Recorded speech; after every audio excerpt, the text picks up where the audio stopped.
কবে আওয়াজ নিছো? ও মুসলমান, কবে আওয়াজ উঁচু করবা?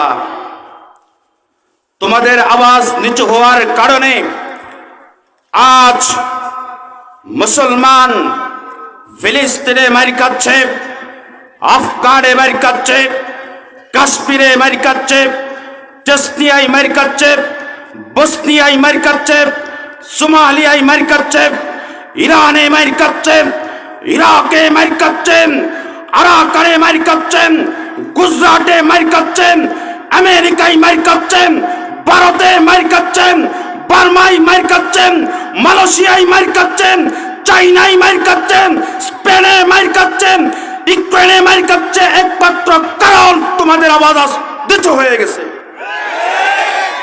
খোদার কসম, আজ যদি মুসলিম জাতিসত্তা স্পেন বিজেতা মোহাম্মদ বিন কাসেমের মতো আওয়াজ দিতে পারতাম, মসজিদে আকসা বিজেতা সুলতান সালাহউদ্দিন আইয়ুবীর মতো আওয়াজ দিতে পারতাম, আজ যদি মুসলিম জাতিসত্তা ভারতের শেখুল হিন্দ মাহমুদ হাসান দেওবন্দির মতো আওয়াজ দিতে পারতাম, মোহাম্মদ বিন কাসেমের মতো মুজাহাদা করতে পারতাম, বাংলার জমিনে সমস্ত তাগুত, সমস্ত ভণ্ডপীর, সাদিয়ানি, ইসকন সংগঠন